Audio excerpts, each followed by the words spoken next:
obviously by the entities that are going to administer it. And once we address the issues surrounding the PDA, we're more than happy to have another session like this to address the issues of the housing element. So we can have a follow-on session, but today was focused on the PDA. And Dick, I'm sorry. Sure, absolutely. Because this is Always bringing for the issues chair. that are confusing, and I would ask Tom Lighty to describe what the RENA is and the PDA housing element.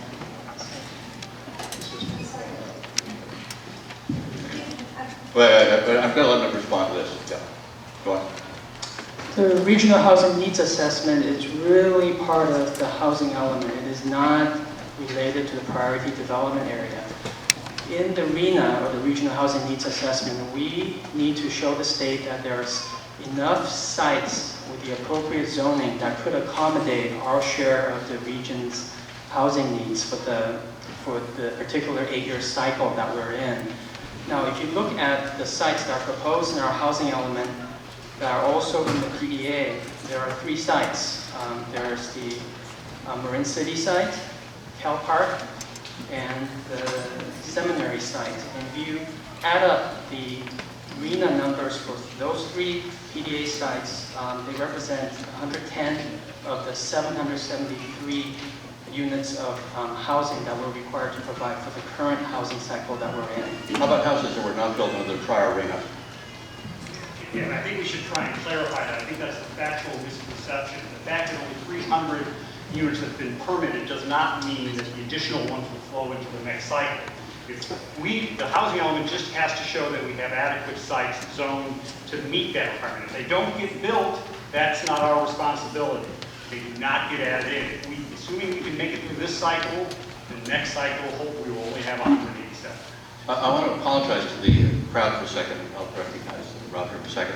One of the things that happens in these forums is that people start talking about initials and terms and things that I write about this twice a week, and I have a hard time understanding what it is. I have a little cheat sheet on my desk. So don't feel bad when you don't understand it. And I'm going to urge Supervisor Sears and her group and these folks over here that to the greater extent we all speak in plain English about what this stuff is and not use some of the euphemisms, we'll be a little clearer on where we should be, Ron. That's actually exactly what I was going to say. I'm just a simple boy from the Midwest, and I usually like things explained like I'm a 5-year-old. And the whole point of this, I actually don't understand most of this. Here's the thing. Whatever we put in the housing element, being in the PDA, as I understand it, means we're going to be encouraged and suggested to have 80% of housing growth in our PDA. That's the topic for tonight, and that's the thing where we want to say, whatever it is going to be, we don't want to be the PDA. Let's move to the next one.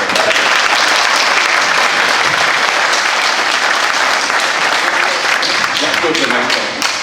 Plan Bay Area stated goal is to change the fundamental character of the communities in the Bay Area, and one of the vehicles for that change is priority development area designation. Are you advocating, Supervisor Sears, that Strawberry should cede any control over to unelected regional, or what I call alphabet agencies? No. Thank you, Supervisor. Short answer, I'm not, and I don't think that's what we're doing. ABAG, Association of Bay Area Governments, is a collection of elected officials. MTC, Metropolitan Transit Commission, also has elected officials on it. It may be somewhat of an indirect route to register displeasure with those groups, but those are elected officials. More importantly, this gets really back to where I started. I don't believe that the PDA designation changes our anything fundamental about our communities. We have taken steps since the 1970s to protect our open space and to have the kind of reasoned and thoughtful development that we have in this county. We have processes of design review. Here you have, in this county, you have your community-wide plan, you have the Strawberry Design Review Board projects if they get built. And remember, the county is not building housing. Nothing happens unless a property owner decides to actually design a project and submit it for review and go through your Strawberry Design Review Board, go through your County Planning Commission, and come for review to the Board of Supervisors. That's after going through all the elements of design review that are set forth in our planning code and ordinances, and as well as environmental reviews. So I don't see plan by area changing that.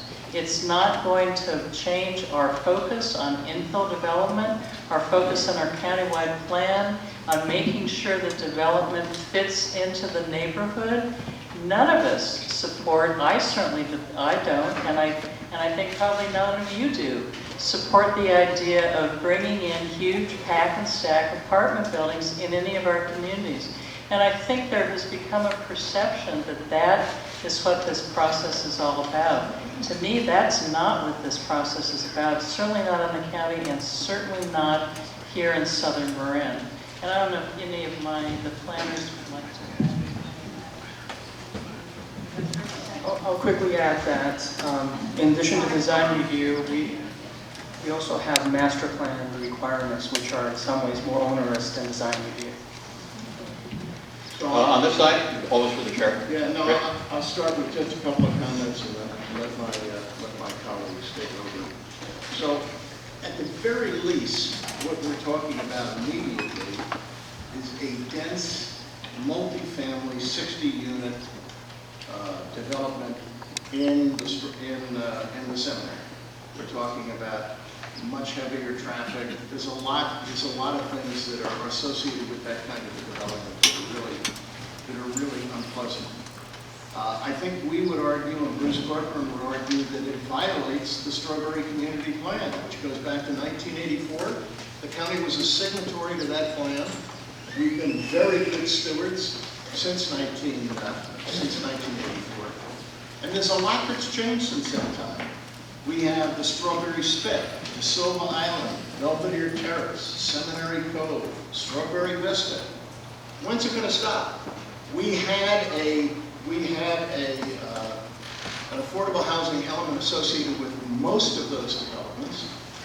Strawberry Vista, in fact, did put in 2 units. The others paid the county, and those funds were used to fund housing in other parts of the county. I think we've done our share. I don't think we should be embarrassed about saying we're really good stewards, and this is not info. This is a giant stain right in the middle of the seminary. We just wanted to talk to you about the local control, the reduction of local control. I mean, that's not what SB 375, which is law in the state, says. There is a conference of local control. I mean, it's a carrot and stick approach where there are incentives like $2.5 million a year in transportation money for the county, but then they're going to continue to incentivize more and more as they continue to push this project through now that it has been approved. And there are sanctions. This is a powerful piece of law. There is legislation coming down the pike. There are a number of Senate bills that are going through that are enhancing and broadening these things. And if you have a Plan Bay area agencies that are working hard to come up with more and more incentives to have their goal and vision further here. Okay, thank you.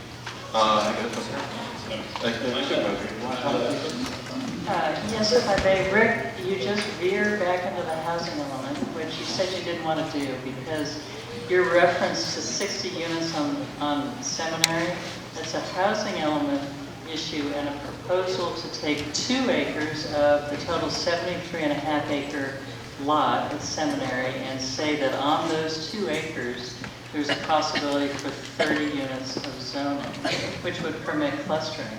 But the recommendation, Tom will correct me if I'm wrong, is not for 60 units, but for 45, 25 of which would be affordable and 20 of which would be market rate. On that property, there's an existing entitlement of 93 units of student and faculty housing. The 45 units I just mentioned doesn't change that. It's 45 is part of the 93 and significantly less than what could be built at any time, given the entitlements that already exist on that property. Next question. Supervisor, once again, they're all.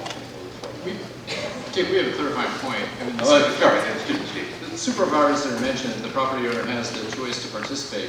It's our understanding that the PDA, and for that matter, the housing element overlay for the GGBTS was imposed upon them and not basically their option. So it doesn't seem like it was their choice to participate. As you stated, the property owner has that right.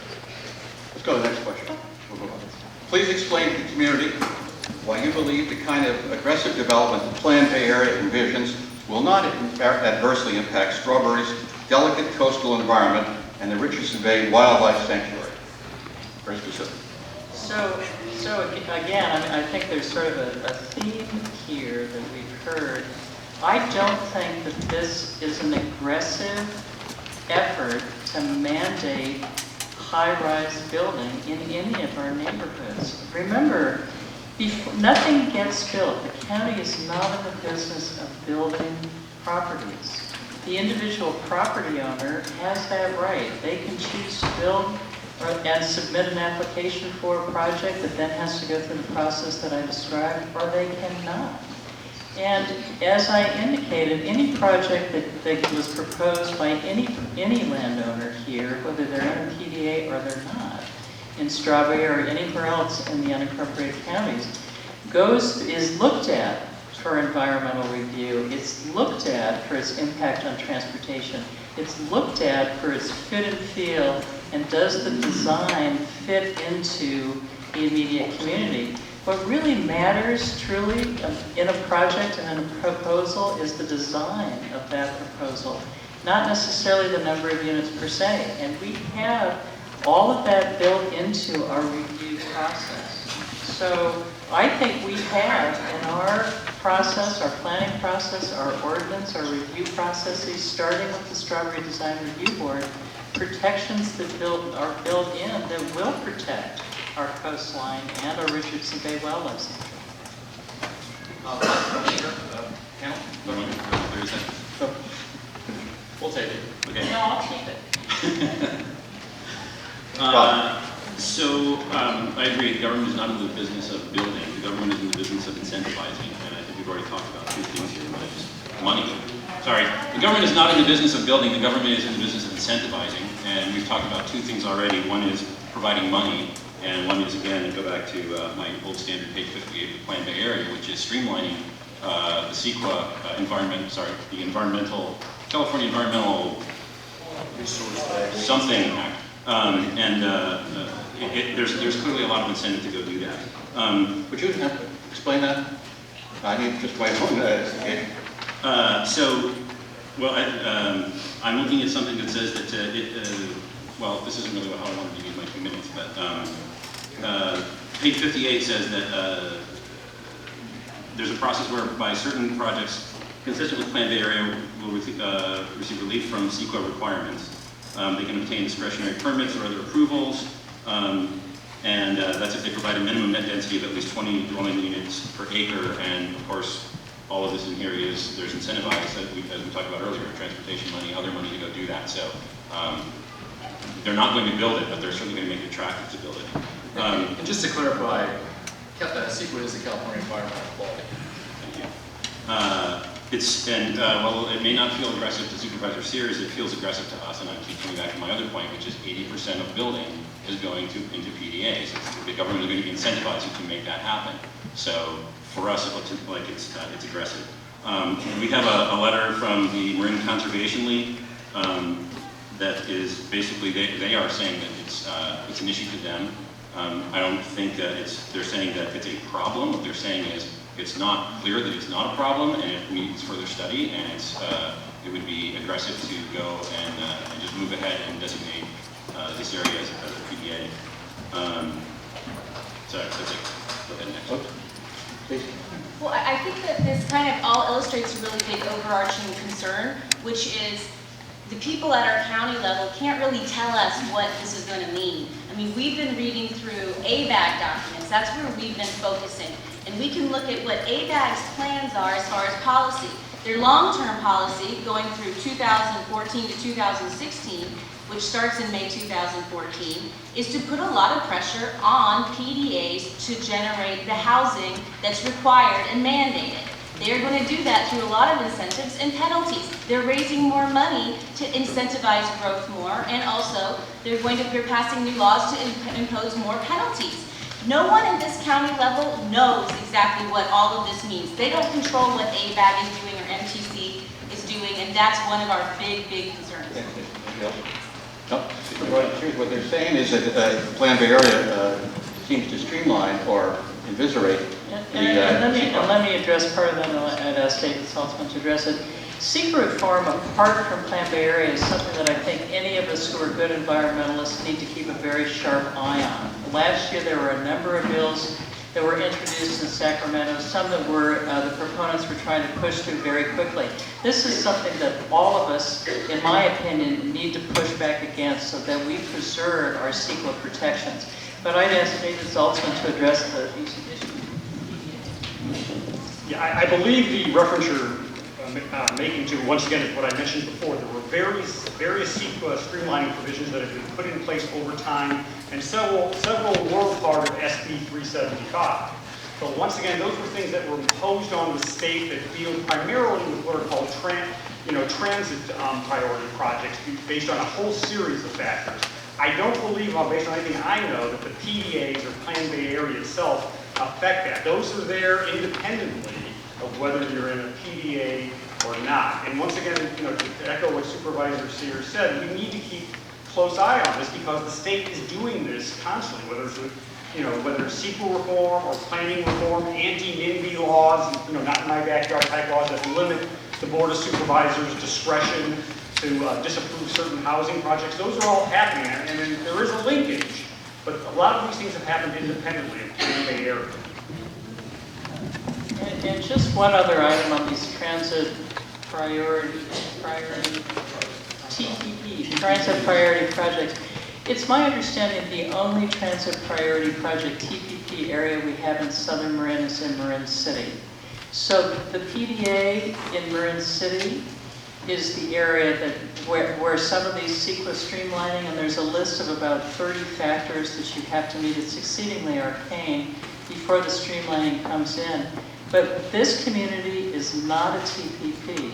So all of these issues are extraordinarily complex. I don't have the pages of the Plan Bay Area that my colleagues are referring to, so it's hard to know exactly what you're looking at. But many of these issues don't affect our area in the way that it may seem reading a generalized statement. So, can I, just a couple of points. The first is that I got to push back on you a little bit on the streamlining of CEQA because you're quite right. Transportation priority projects do permit streamlining of CEQA. However, the Bay Area plan also says that ABAG and MTC will effectively streamline CEQA going forward. Secondly, this is a very, very complex subject. We're talking about basically 3 pieces of legislation, 2 governmental entities in San Francisco, our supervisors and their staff, and basically because it's so complex, what we're being told is, look, we don't know exactly what's going to happen. Trust us. We'll take care of it. And I, for one, don't want to trust somebody. When I hear that the seminary, the 60 units that are going into seminary are essentially voluntary, I know on the face of it that's not true. If the seminary came in here tonight and said, we don't want those in the seminary, would you remove them from the seminary? Since the seminary has an existing entitlement to 93, I don't know, what do you think the chances are that they'd say we don't want an entitlement their to 60? entitlement. That's not the county's entitlement. No, the county doesn't have an entitlement. The county is specifically, then we're back on the housing element, the county very intentionally chose properties to include on its list in the housing element properties that already had a development entitlement to them, so that there would be no change in the existing zoning and the existing entitlement. The only proposal that the county's made that has not been voted on by the Board of Supervisors, but will be looked at by the board on September 10th, is this proposal to take 2 of the 73.5 acres and say on those 2 acres, there is a potential for 30 units per acre. That's something we haven't voted on yet, and that's one of the things that why I'm here in the community listening to you and talking with people and getting feedback on that issue. If you took that one proposal aside, There is no change. There's already an existing entitlement on that property. Nothing in the PDA, nothing in the housing element changes the zoning and changes the entitlement on that particular property. But that What it means is, we'll see if the Golden Baptist Seminary owners, if they sell it, some new owner comes in, they want to do something, they have to submit an application that goes through the process that deals with the existing entitlements under the master plan, that deals with zoning restrictions, and deals with the community's input. I was just going to say that entitlement of the seminary goes way back, and it is intended for the seminary to be able to build new student and faculty housing. It was not for...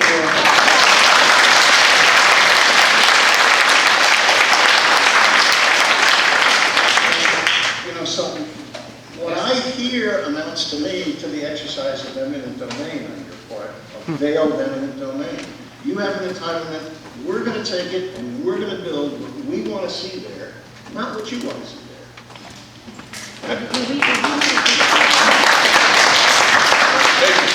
We were talking about environmental issues and we kind of, went afield, but we would entitled, the CEQA is one issue, and there are CEQA streamlining and CEQA elimination that is part of this, but there are so many other things that impact the environment, and there are density bonuses, there are exceptions to setbacks, exceptions to height limitations, reduced parking requirements, exceptions to regulations for sites for sensitive habitats, potential streamlining that's coming down the pipe for permit review, the ministerial review.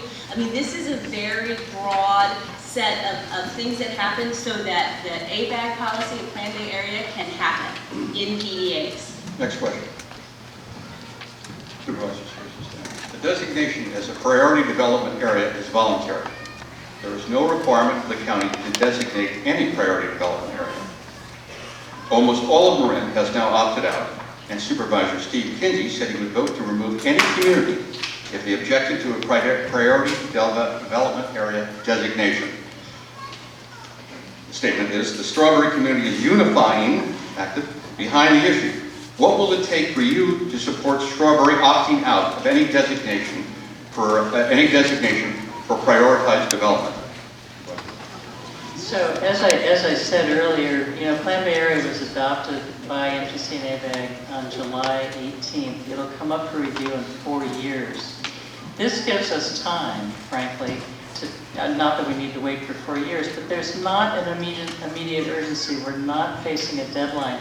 What is important to me is this is part of the process, but I intend for the next few weeks before the housing element, different process, comes up before the Board of Supervisors to spend a lot of time in this community talking to people. I want to have a conversation, and a really full conversation about these issues, because I think one of the things that we've made clear tonight is the complexity of these various housing issues and how easy it is to merge PDAs with the housing element, and it's difficult for all of us to really get a grasp on these issues. So what will it take for me? A lot more conversations with people in this community.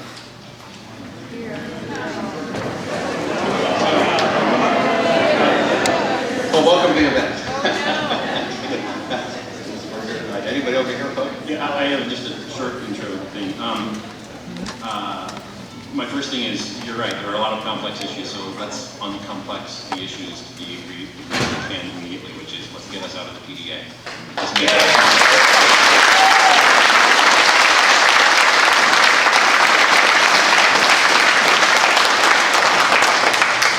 And since everybody appreciates moderator spots once a month, I might Feel free to say it. Excuse me, I don't want to. Well, as far as the voluntary thing, I want to clarify that when we say it's voluntary, that's what ABAG has said, and that's because we're a potential PDA. We are not an official PDA yet. We haven't taken the money for the transportation dollars. We haven't moved into that stage yet.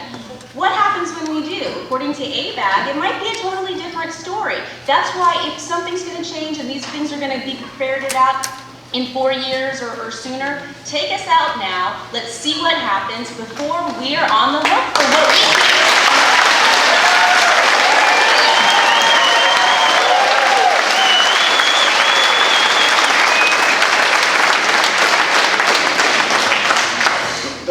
The last point I'd like to make quick is that a PDA is either something that is threatening to us and has teeth and potential to really change our lives in Strawberry, or it doesn't. If it does, we want to fight it. If it doesn't, take us out of the PDA. If it's as meaningless as you say, and